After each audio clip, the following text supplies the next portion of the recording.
Welcome to every movie I've ever seen.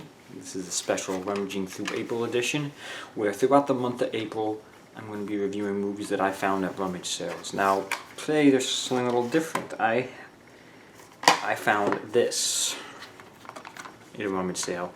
Now, this had no discernible markings on it. I don't know if you can tell. You could feel, and there was in fact a DVD in there. So I figured I'd buy it. Who knows what it is? It'd be a mystery DVD.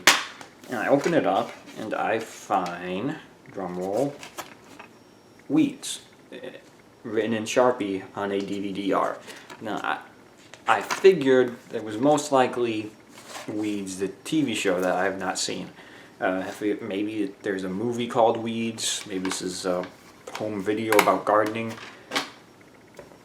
That's irrelevant. There's nothing. That's not going to be a prop in this video like other videos. I figured most likely scenario, it was a burn or a rip or whatever it is of a disc from a box set.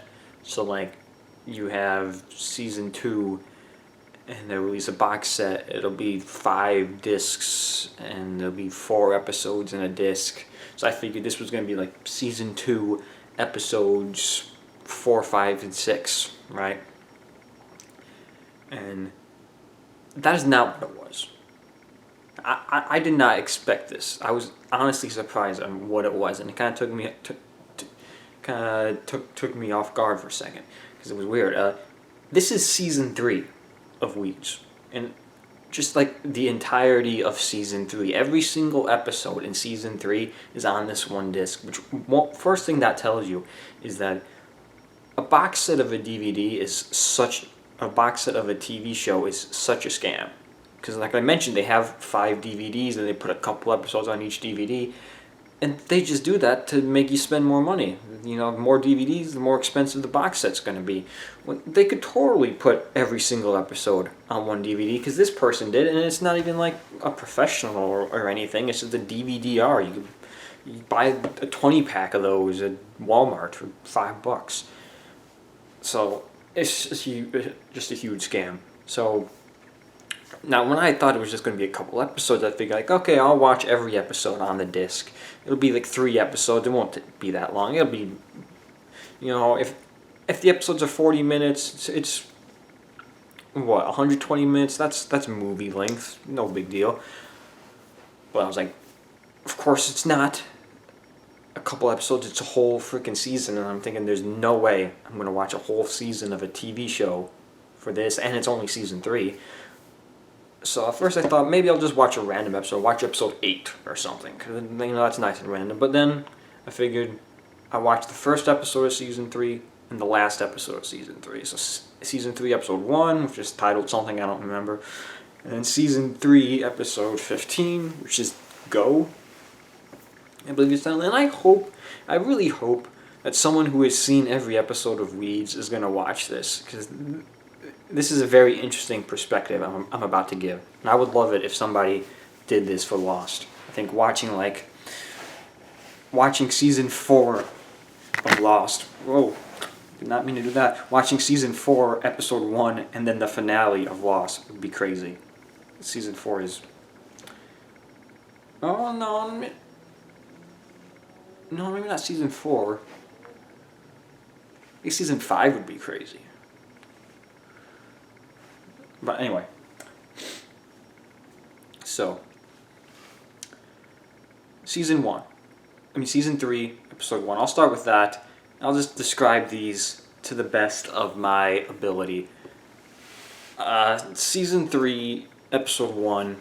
It's pretty simple. There's not a whole lot going on. I suppose there was a little bit of a cliffhanger, I could tell. You know, they had it previously, which provided some context, very little context, not enough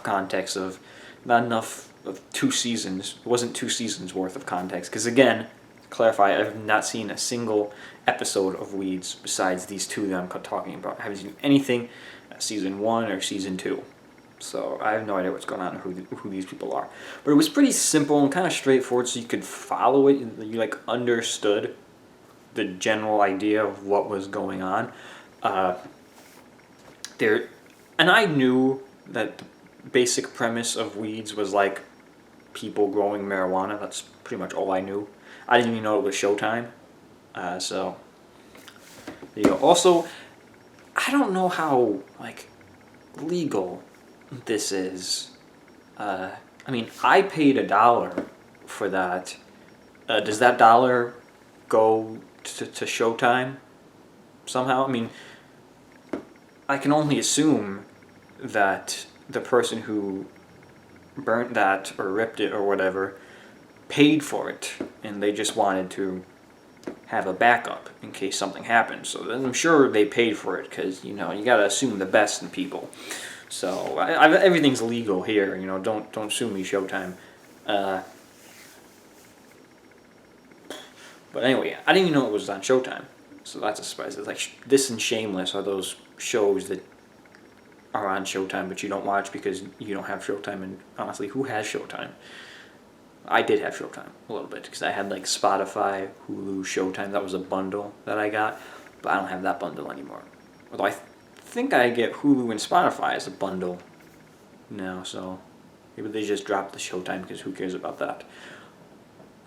But anyway, season 3, episode 1. There's the main girl. I don't know her name. I'll say Dana. She looked like a Dana. Maybe I'm thinking X-Files.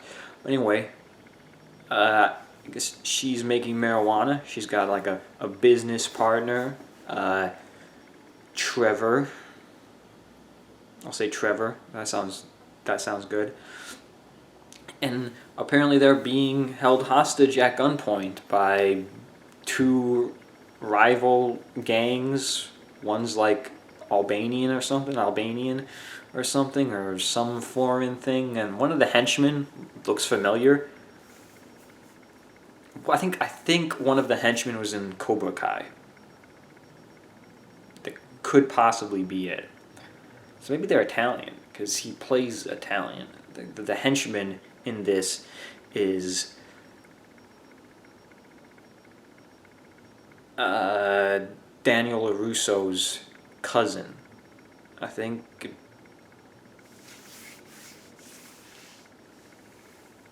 not like Richie or something in IE, but the character is Italian, so maybe it's like an Italian gang. The Italians coming in there. Anyway, 2 rival gangs are about to shoot Dana and Trevor because they want their weed, but the weed's not in there. It's in the safe. I mean, well, it was in the safe until Dana's son took it. I'll call him Alex. He looks like an Alex, blonde hair. And it's in the back of Alex's truck, back of a car. It's in the trunk of Alex's car, and he gets pulled over for something to do with like video cameras and stealing things. I guess he's been stealing stuff according to the previously. And some girl, I guess she knows everybody. Blonde girl. She seems like she's a hassle. Seems like she's a problem, like the Skylar of the show. If any of you Breaking Bad fans, I'll call her Cecilia. But yeah, Cecilia, finds, she takes the car. Why do I keep saying car? She takes the car, drives it somewhere, and it's revealed at the end of the episode that she found the marijuana and dumped it in the pool, and that's the cliffhanger of the episode. But that's pretty much like the A plot, I suppose, with who I assume are the leads, Dana and Trevor. But there's like there's a couple other storylines going on. I guess like there's a B storyline too. This involves Zooey Deschanel from New Girl. She pretty much plays the same exact character in this, except maybe a little crazier or something. I don't know. Anyway, she has kidnapped Dana's youngest son. I'm gonna call him Sean. That seems right.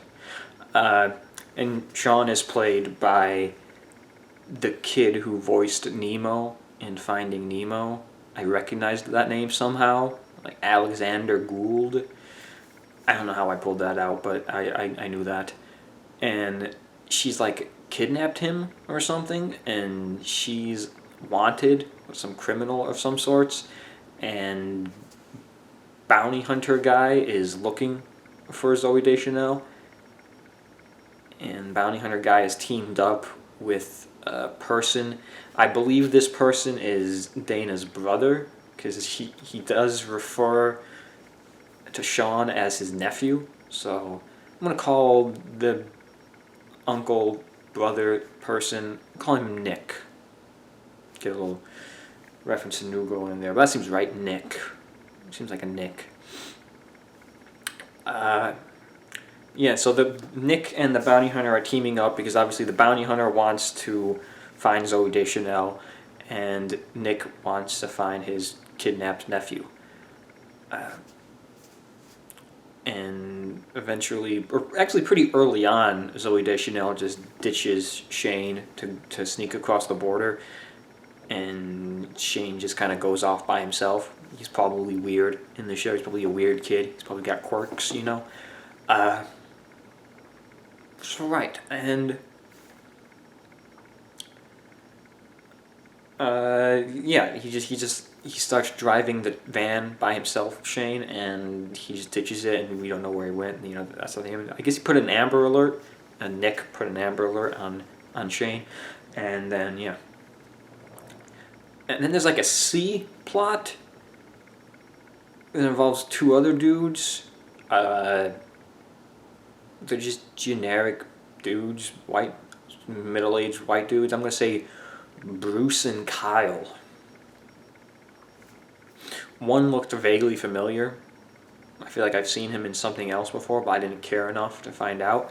So Bruce and Kyle, they're at the house, and they're having an argument because, like, Bruce slept with Kyle's wife, and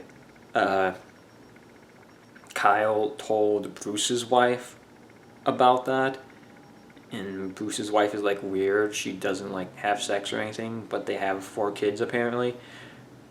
I almost thought that Bruce was Dana's husband, but apparently not, because that comes up in the series finale. So stay tuned for that. And they get in an argument, and then they take drugs and get high in the bathroom, and that's pretty much it. So I suppose that's the C plot, because I can assume they're main characters, so you need to. There's not really anything going on with them in this episode, but you just need to kind of see them anyway. Like Chuck, the TV show Chuck had those 2 employees, those 2 weird employees. They were like in every episode, but they never really did anything. But they're main characters anyway. I don't remember their names. I feel like one is Jeff, but I'm making up a lot of names here, so I'm not gonna say that. But anyway, yeah, that's pretty much the episode. I suppose this is supposed to be a comedy, which I could see how it would be humorous at moments. I guess if you know the characters and what's going on, it's a little more humorous to you. I mean, some of Zoe Deschanel's stuff was kind of funny, but she's usually good. So anyway, not much happens in this episode, if I'm being completely honest. Which I think I would expect more from a premiere, but then again, it's a 20-minute episode, which was nice. And it's a 2-parter, I suppose. So maybe a little bit more happens in the 2-parter. Maybe it was like a 2-hour premiere. They had 2 episodes in one day. I think Lost did that, where they would have a 2-hour premiere. They would do, or maybe they did 2-hour finales. I don't remember. It's been a long time since I watched Lost live on TV. Anyway.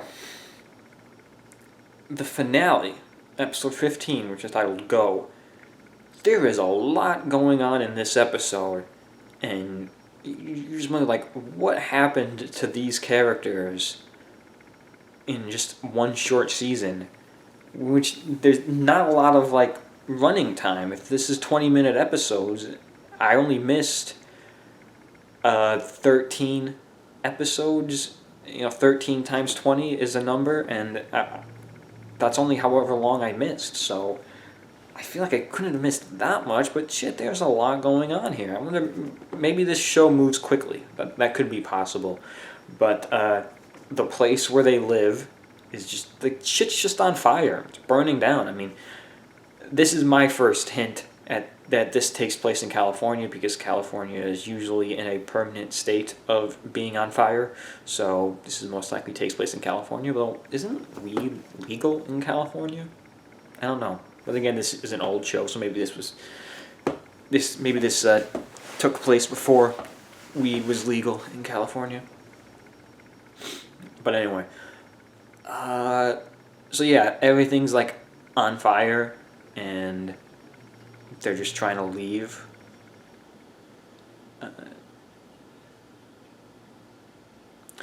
Dana is, trying to reconcile her business or something. I don't know. There was a lot going on, but I couldn't follow it as well as I could follow this. Matthew Modine is in this episode. I assume he's some type of big bad, maybe the big bad of the season, or a new big bad they introduced. Mary-Kate Olsen is also in it. She's dating Alex in this, but eventually Alex dumps her by the end of it because she's a Jesus freak, I suppose, and I don't know. And Sean is talking to the ghost of his dead father. Like, what? What's going on there? And so that's how I knew that Bruce wasn't married to Dana, because Shane's father is dead. Dana's, former husband. I don't know if they got divorced or something. His name is like something with a J, like Judah or something. I'm just gonna call him Josh or Jeffrey. Like Jeffrey, that sounds right. Jeffrey. Although that's too long. It was definitely shorter. It was more like a one syllable word, but I don't know. Jeffrey. Anyway. Yeah, so he's talking. So apparently Sean is talking to the ghost of his dead father, Jeffrey. And I don't know. That's weird. Bruce just spends the entire episode playing guitar and singing, and no one really acknowledges him. It's like, is he really singing? Is this like a breaking the fourth wall thing the show does? Kyle is in a wheelchair for somehow. I guess it's not that important. And Dana and Trevor have hooked up at this point.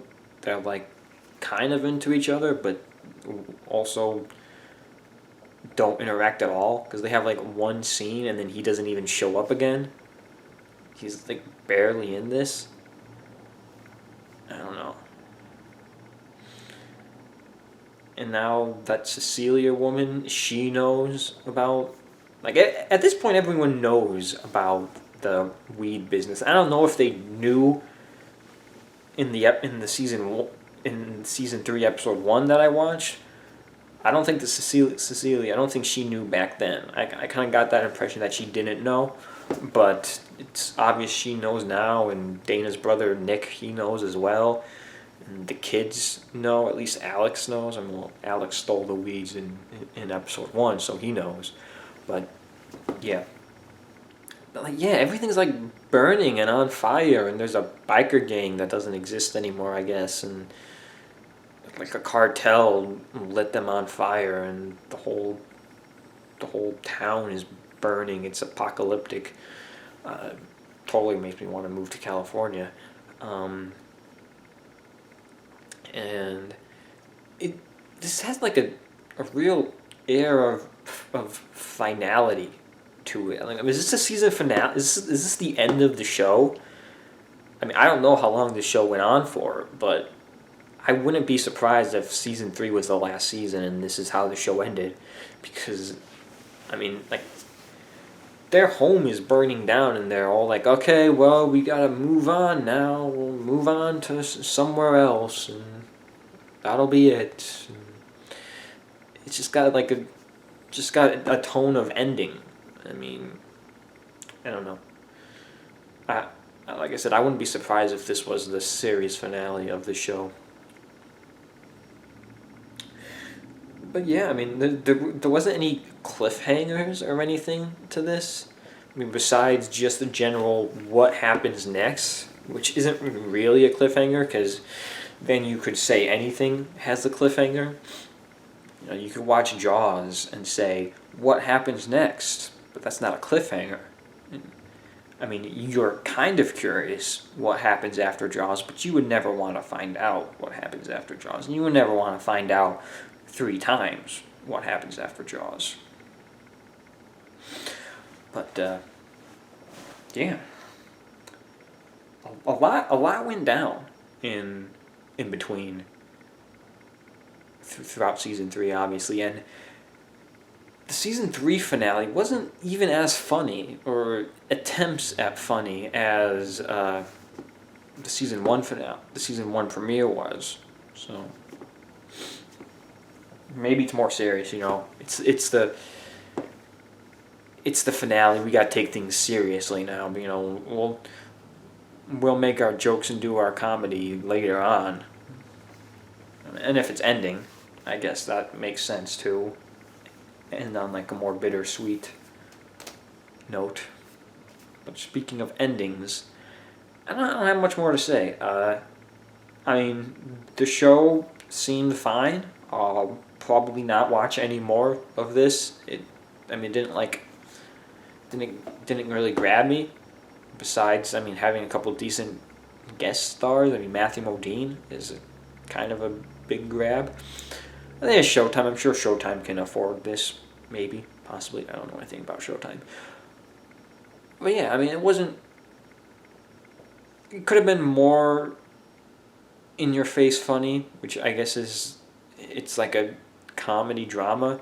Something like New Girl. You could watch a random episode in season 5 of New Girl, and you could find it funny without having full knowledge of the character in the background. Some show like Brooklyn Nine-Nine or Arrested Development, Community.